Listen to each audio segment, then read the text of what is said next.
Shedeur Sanders' dramatic NFL draft slide seems deeper than pure football editors note. Followed 2025 NFL Draft live updates, grades, and analysis.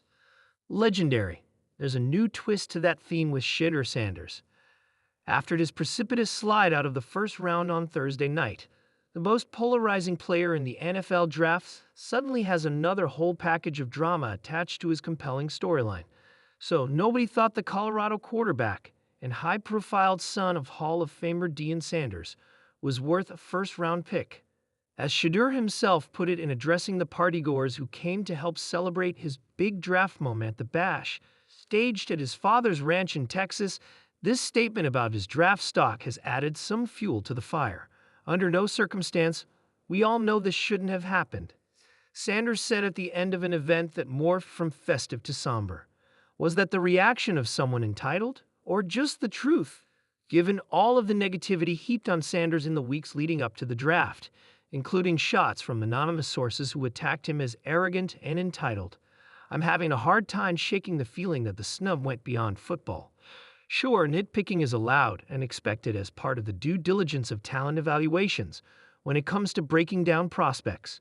But in Sanders' case, even if his correctable flaw of holding on to the football too long can be fixed, like flaws that can be found with any given prospect, it strikes me as a culture pick too, or non-pick.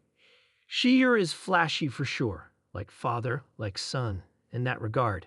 If that's what tipped the scales for some teams, and especially the New York Giants, then shame on them.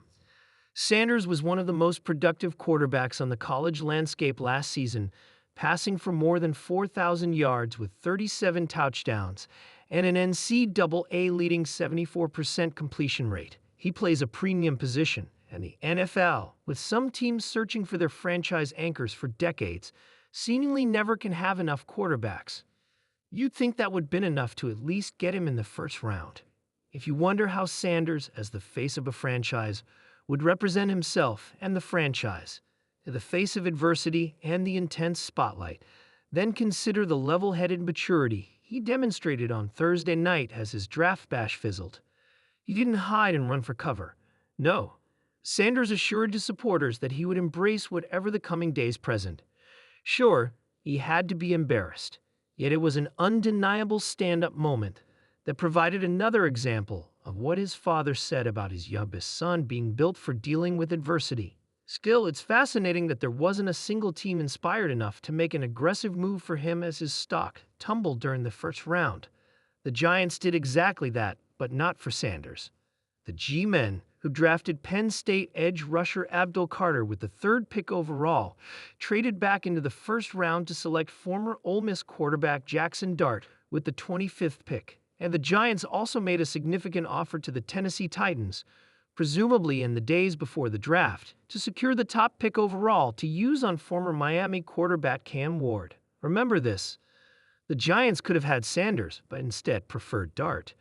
Maybe Dart will turn out to be the next Phil Simms or Eli Manning for a franchise that only a few years ago rolled out the red carpet for since-discarded Daniel Jones. It's also possible that in a league with a 50-50 hit-or-miss rate for first-round quarterbacks, the Giants may have overplayed their hand. This, of course, is what makes the draft so compelling, especially in the ensuing years as the decisions play out on the field. Redrafts, 2020's hindsight and man-to-man comparisons will allow the draft analysis to flow on for years to come.